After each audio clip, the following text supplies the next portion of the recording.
কিয় তুমি আহিলাই গন্তব্যলৈ?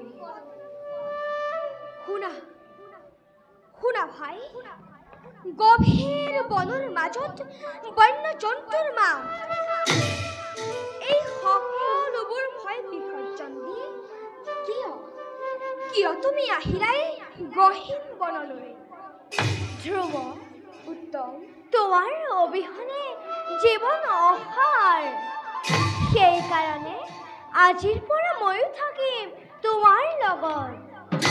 কেনেকৈ থাকিবা মোৰ লগত? ৰ'দত শুকাব তোমাৰ সুন্দৰ কৰি। ক্ষুধানলত কেনেকৈ থাকিবা গছৰ ফল মূল খাই? সেইবাবে ভাই, ঘূৰি যোৱা তুমি মাতৃৰ কাষে। তেনেকৈ নকবা ধ্ৰুৱ, উত্তম, তোমাৰ জানো মোৰ প্ৰতি স্নেহ নাই?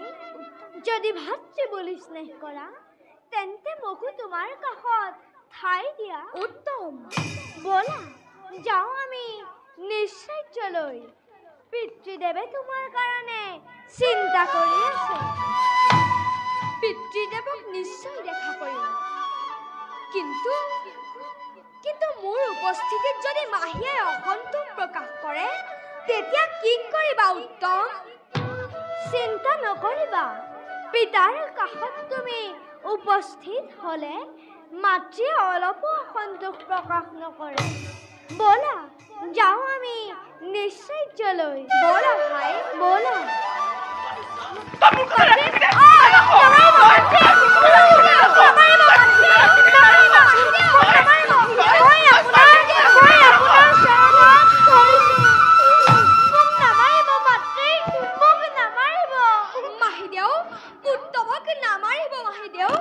উত্তমৰ গাত কোনো দোষ নাই, তাৰ পৰিৱৰ্তে মোকেই প্ৰহাৰ কৰ। মোৰ ল'ৰা মই মাৰিছো, তাত তোৰ কোনো আৱশ্যক নাই।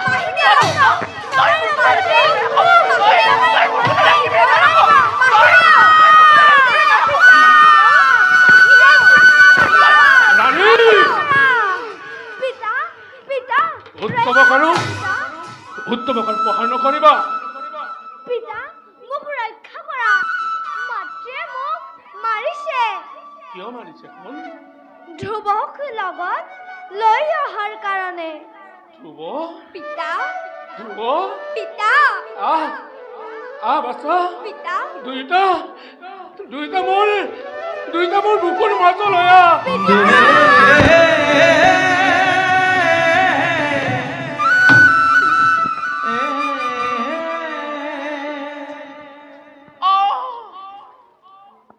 আজিহে বুজিলো, এই উত্তান ৰাজ্যৰ পুত্ৰৰ অধিকাৰী মোৰ পুত্ৰ উত্তম নহয়, দাসী পুত্ৰ ধৰ্মহে। উত্তেজিত নহবা ৰাণী, তোমাৰ পুত্ৰ উত্তমেই হ'ব এই উত্তান ৰাজ্যৰ ৰজা, আৰু ধৰ্ম হ'ব তাৰ পৃষ্ঠপোষকতা।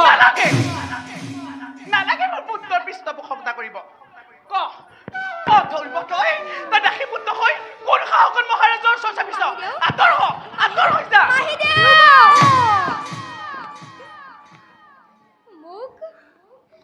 মোক ক্ষমা কৰিব মাহীদেউ। পিতাৰ কাষত থকাৰ কাৰণে মোৰ দুখ হৈছে। মই আপোনাৰ চৰণত ধৰিছো, মোক ক্ষমা কৰক মাহীদেউ। কি দাসী পুত্ৰ হৈ তই মোৰ চৰণ স্পৰ্শ কৰি কলংকিত নকৰিবি।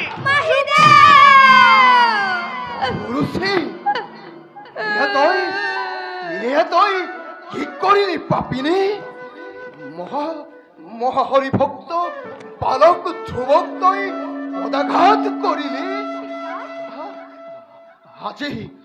আজি তোক হত্যা কৰি এই উত্তান ৰাজ্যত শান্তিৰ মই প্ৰতিষ্ঠা কৰিম।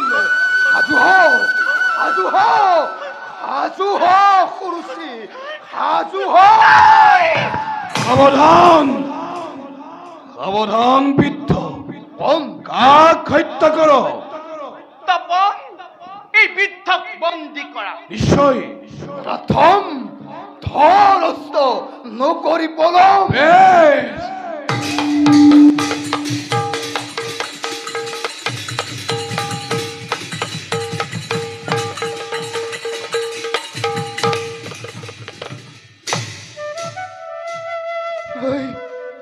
এই বৃদ্ধ দেহাৰে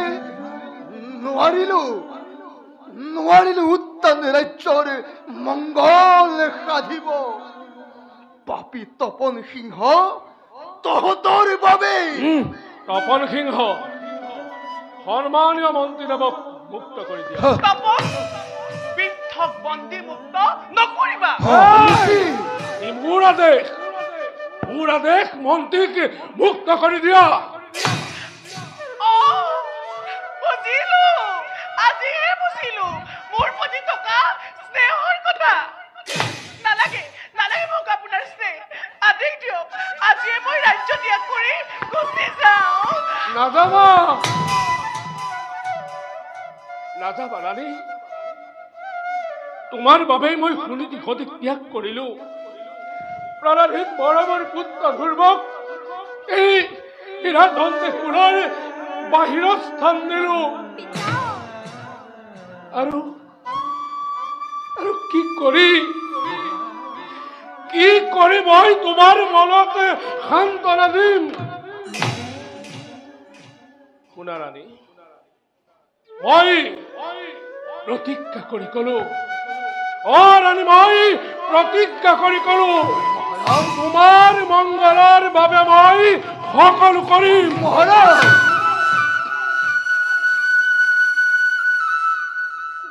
তপন সিংহ, সন্মানীয় মন্ত্ৰীদেৱক বন্দী কৰি ৰাখা মোৰ অন্ধ পূজাশালত। মহাৰাজ বলা মন্ত্ৰীবৰে, বন্দী কৰি ৰাখো মই অন্ধকাৰ পূজাশালত।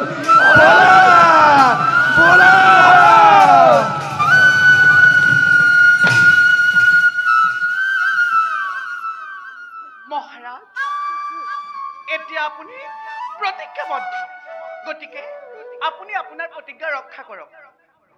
ৰাণী, মই প্ৰতিজ্ঞাবদ্ধ।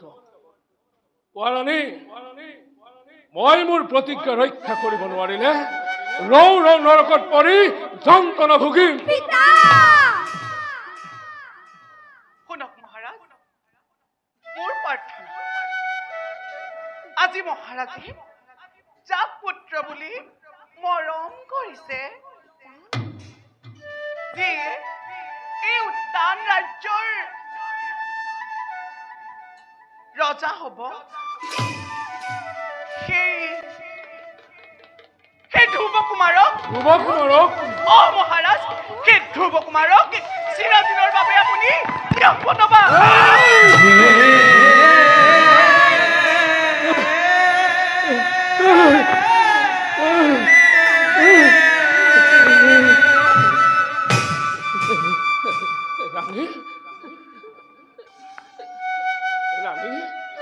এয়া তুমি কি কৈছা ৰাণী?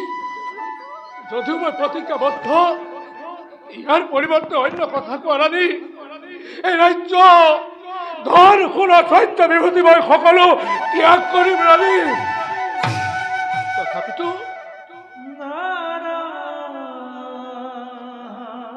মই তোমাক অনুৰোধ কৰিছো ৰাণী, তুমি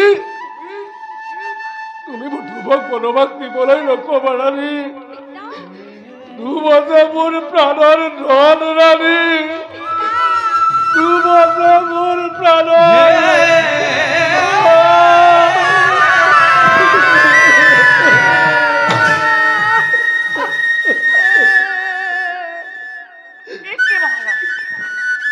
আপুনি যদি আপোনাৰ প্ৰতিজ্ঞা ৰক্ষা কৰিব নোৱাৰে, তেন্তে মুক্ত কৈ দিয়ক। আজি এই সুৰুচি ৰাণীয়ে উত্তম কুমাৰক লগত লৈ ৰাজ্য এৰি অৰণ্য কৰিব গমন। আপুনি ধ্ৰুৱক লৈ থাকক, আপুনি থাকক ধ্ৰুৱকে লৈ। নাযাব মাহীদেউ আপুনি যোৱাৰ কোনো প্ৰয়োজন নাই পিতাৰ সত্য ৰাখি মই যাম বনলৈ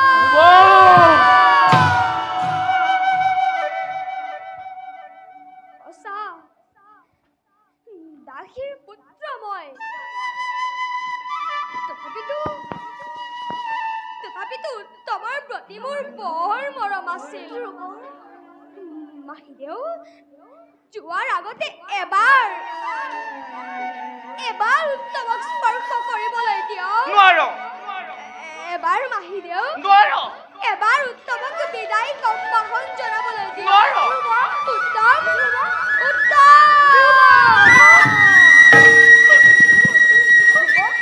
দুৰ্বল কি কৰিছ আজিৰ পৰা তহঁতি ভাতৃ স্নেহ দেহ বিসৰ্জন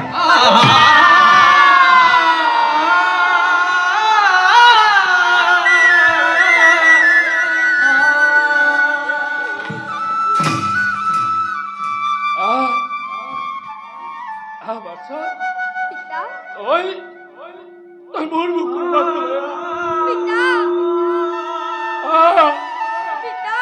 বাচ্চা পিতা তোর মোর বুকুর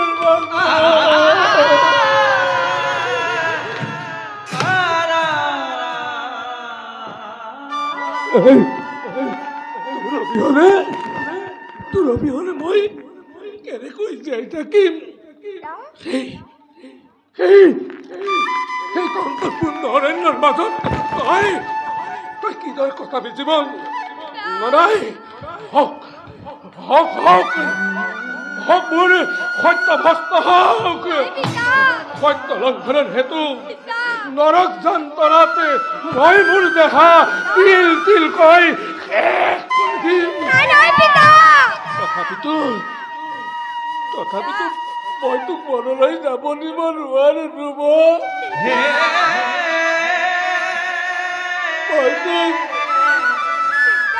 মই তোক মনলৈ যাব দিব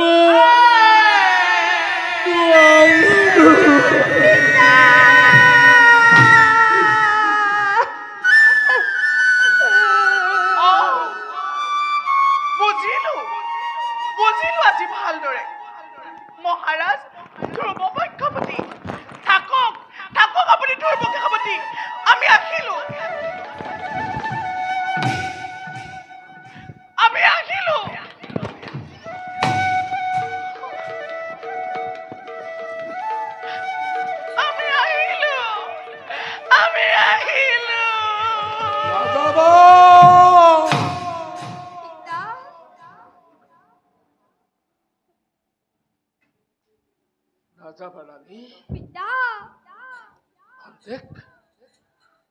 খন্তেক অপেক্ষা কৰা তোমাৰ ইচ্ছাকেই পূৰ্ণ কৰিম আজি সন্তে উত্তৰ স্নেহময় দিলো বিসৰ্জন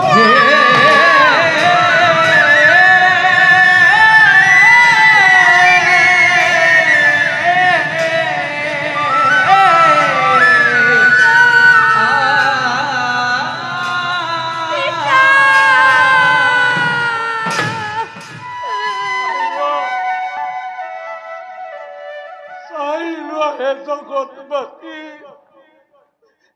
সত্য ৰক্ষাৰ হেতু আজি উত্তৰ আছে এই উত্তৰ ৰাজ্যৰ ভৱিষ্যত বন্তি স্বৰূপ ধ্ৰুৱ কুমাৰক বনবাস দিবলৈ ওলাইছো ধ্ৰুৱ এই ধ্ৰুৱ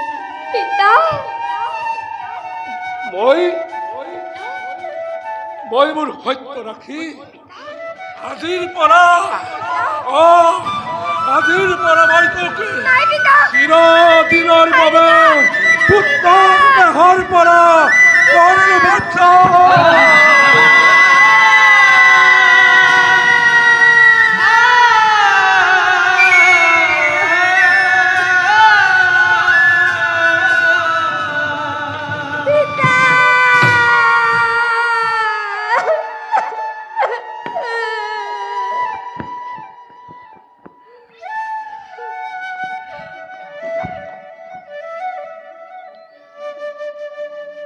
পূজনীয় পিতৃদেৱ মোৰ আপোনাৰ কেৱল নত শিৰে তুলি যাবলৈ ওলালো আজি ৰাজ্য ত্যাগ কৰি।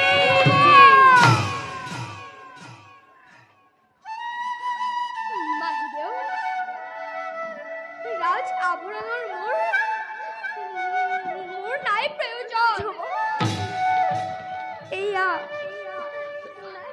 এয়া লওক মোৰ ৰাজ আভৰণ। ধ্ৰুৱ, হে প্ৰভু অগতিৰ গতি,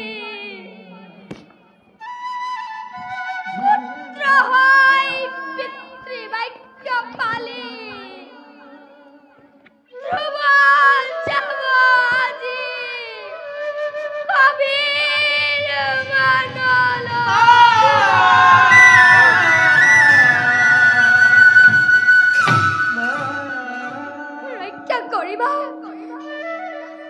ৰক্ষা কৰিবা প্ৰভু বিপদৰ সময়ত। পিতা আৰু মাহিদেউ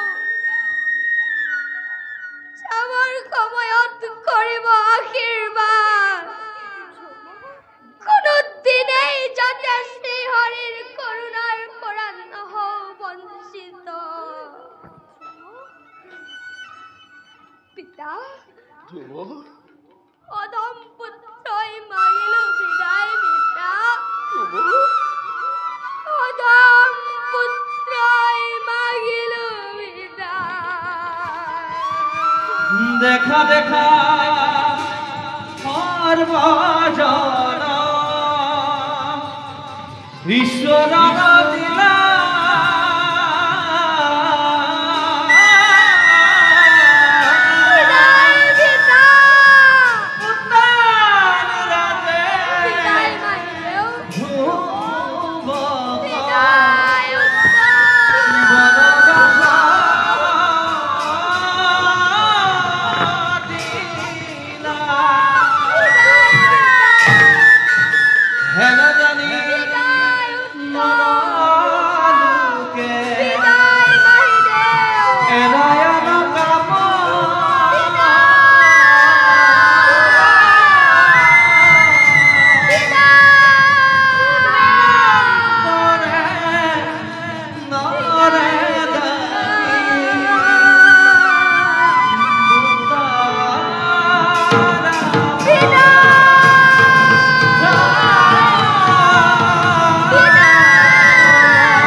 তই মোক অকল কৰি এৰি থৈ গুচি গলি ধ্ৰুৱ।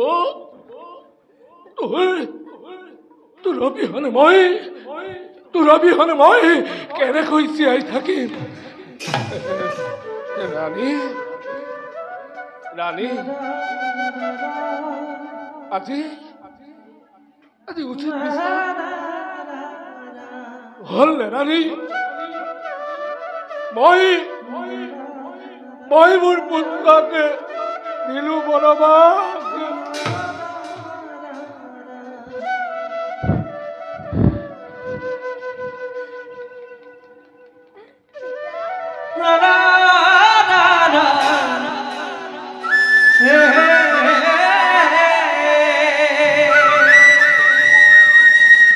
কিন্তু ৰাণী, ময়ো যাম ধ্ৰুৱৰ লগত।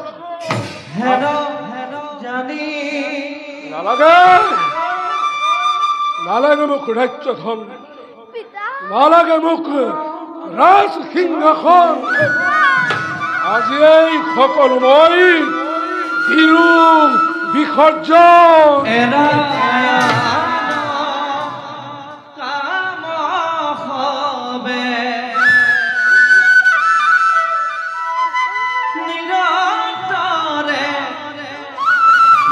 হৰি নাম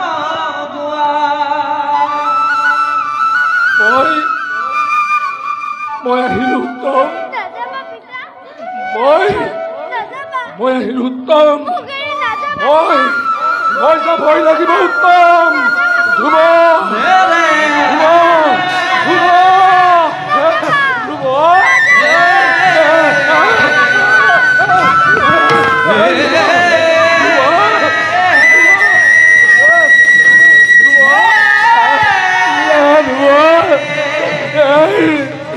ধ্ৰুৱ দেখা দেখা